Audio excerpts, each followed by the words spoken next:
پاکستان کا دشمن ثابت کیا گیا صرف اس لیے کہ میں نے ان بڑے جاگیرداروں کے آگے سر جھکانے اور اپنا نظریہ بیچنے، بلڈنگیں بنانے، انڈسٹریاں بنانے، ملک کا خزانے سے قرضے لے کے دولت مند بننے سے میں نے انکار کیا۔ سن 1993 میں صدر غلام اسحاق خان سے کشیدگی اور دیگر کئی وجوہات کی بنا پر نواز شریف کی حکومت برطرف ہوئی اور پھر عدالت سے بحال بھی ہوئی، مگر بالآخر جنرل وحید کاکڑ کے زمانے میں نواز شریف اور غلام اسحاق خان دونوں کو جانا پڑا۔ نئے انتخابات کے نتیجے میں جب بے نظیر بھٹو کی پیپلز پارٹی دوسری بار اقتدار میں آئی، تب تک شہر میں خوف و دہشت کا راج قائم ہو چکا تھا۔ کراچی آپریشن کے نگرانوں میں شامل رہنے والے رینجرز کے ایک سینئر افسر نے بتایا کہ اس شہر کا عجیب ماحول تھا، نامعلوم افراد پورے شہر پر راج کر رہے تھے، پورا شہر بدترین تشدد کی لپیٹ میں تھا۔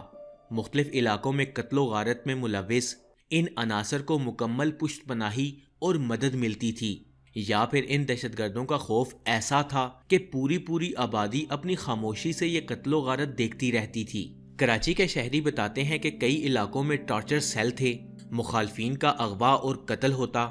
ان کی لاشوں کو عبرت بنا کر بوری میں بند کر کے پھینک دیا جاتا تھا، زندہ انسانوں کے گھٹنوں میں ڈرل مشین سے سوراخ کیے جاتے، کھمبوں سے لٹکا کر ان کو زندہ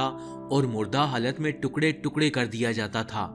جسم کو آری، ہتھوڑے اور چھینی سے کاٹنا، ہاتھ پاؤں میں کیلیں ٹھوک دینا، گلے کاٹ دینا، زبان کی بنیاد پر شناخت کر کے لوگوں کو بسوں سے اتار کر مار دیا جانا، یہ سب کچھ روز کا معمول ہوتا تھا۔ آفتاب صدیقی تب کراچی کے شہری تھے اور اب شمالی لندن میں مقیم ہیں۔ آپریشن کے تناظر میں شہر کی بدامنی اور قتل و غارت کا ماحول بتاتے ہوئے انہوں نے اس وقت کراچی کے عام شہری کی زندگی میں اس خوف کی فضا کا نقشہ یوں کھینچا ہے۔ شہر میں اسلحے کی بھرمار اور مسلح گروہوں کی حکمرانی تھی، ریاست کی علمداری تقریباً ختم ہو چکی تھی، پورا شہر یرغمال تھا، ہسپتالوں اور خیراتی اداروں تک میں سیاسی طور پر متحرک مسلح گروہ اور یہ دہشت گرد جتھے سرایت کر چکے تھے۔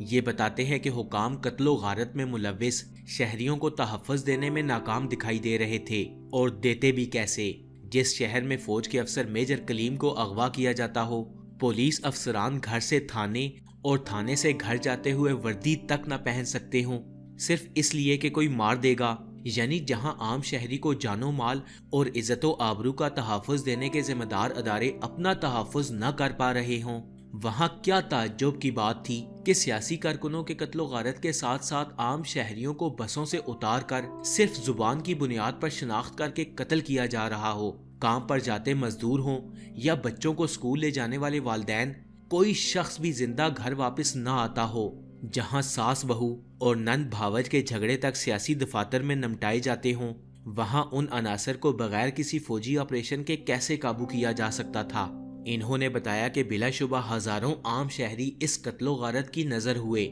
اس زمانے کے کراچی کے رہائشی بتاتے ہیں کہ ان مسلح سیاسی جماعتوں کی صحیح اور غلط ہر بات سے صرف نظر کر لینے کی اس ریاستی روش نے ان تنظیموں کی ایسی حوصلہ افزائی کی کہ پھر ان جماعتوں کی قیادت کے لیے تنقید یا سیاسی مخالفت ایسا گناہ بن گئی جس کی کم سے کم سزا موت قرار پائی۔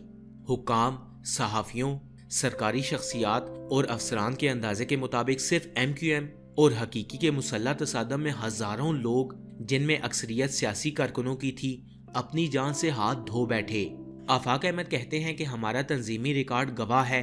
کہ صرف ہمارے اپنے 432 کے لگ بھگ کارکنان شہید ہوئے۔ مجھے الطاف حسین کی تنظیم کو پہنچنے والے جانی نقصان کا نہیں پتا۔ ایتھی فاؤنڈیشن کے ریکارڈ کے مطابق ہزاروں لاوارث لاشیں تو انہوں نے دفنائیں۔ شہر میں عام لوگوں کو بھی بے دریغ قتل کیا گیا۔ وہ لوگ بھی قتل ہوئے جو باہر سے روزگار کمانے کراچی آئے تھے، ان کے تو لواحقین بھی یہاں نہیں تھے، بیچارے لاوارث قرار دے کر دفنائے گئے۔ اس سوال پر کہ کس نے کس کو کیوں مارا، آفاق احمد نے بتایا کہ عام آدمی کو تو زیادہ قتل کیا گیا۔ باقاعدہ لہر چلتی تھی کہ بھئی آج جو لوگ مرے وہ پٹھان تھے یا سنی تھے یا پھر شیعہ تھے،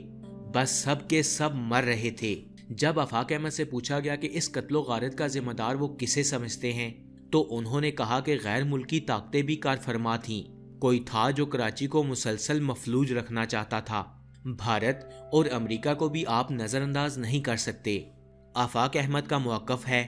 کہ ان کے کارکنان تو سیاسی مخالفین نے قتل کیے، مگر صرف یہ MQM کے دھڑوں کی آپس کی جنگ کا نتیجہ نہیں تھا۔ جب انہیں بتایا گیا کہ الطاف حسین کی MQM تو الزام لگاتی رہی کہ خود ان کے کارکنوں کو حقیقی کے ارکان نے قتل کیا یا خفیہ ادارے مارتے رہے،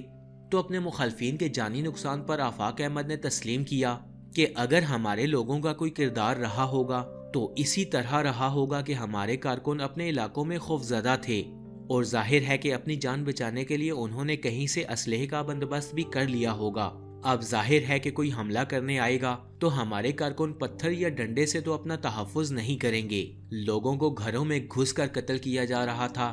لوگوں کے گھر جلائے جا رہے تھے، لہٰذا لوگوں نے راتوں کو پہرے دیے ہوں گے، اور کوئی حملہ ہوا ہوگا تو ظاہر ہے کہ جان بچانے کے لیے جانی نقصان ہوا ہوگا، لیکن کہیں ہم خود تو کسی سے لڑنے کے لیے نہیں گئے۔ آفاق احمد نے دعویٰ کیا کہ آدھے لوگ تو انہوں نے خود مارے، اس شک میں کہ کہیں وہ ان کو نہ مار دیں، اور ان کے مطابق شعیب شوبی جیسے لوگ ایسے ہی مارے گئے۔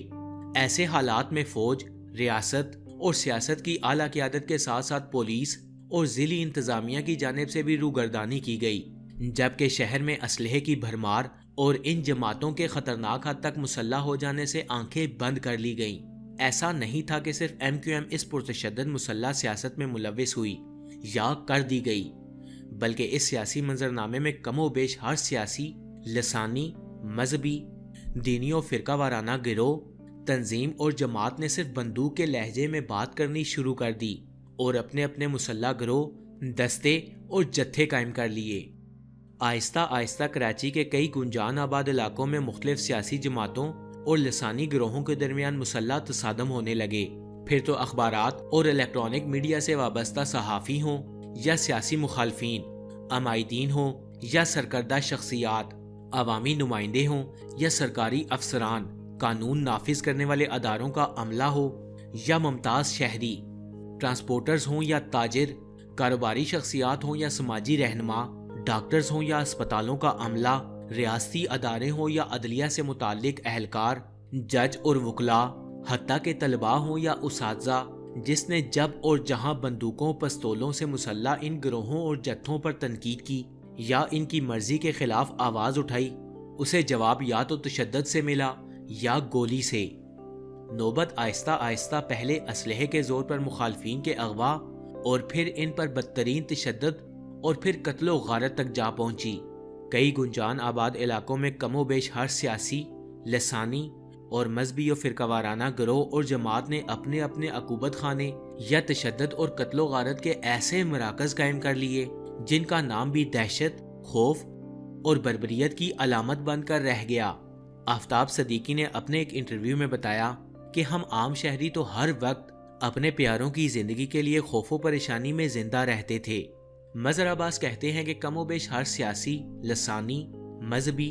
دینی اور فرقہ وارانہ گروہ، تنظیم اور جماعت کے مسلح گروہ اور جتھے تھے، یہاں تک ہوا کہ سیاسی مخالفین ایک دوسرے کے کارکنوں کو اغوا کرتے اور سرکاری اداروں کے حکام کی موجودگی میں ان یرغمال افراد کو ایک جگہ سے دوسری جگہ بھی منتقل کر دیتے تھے۔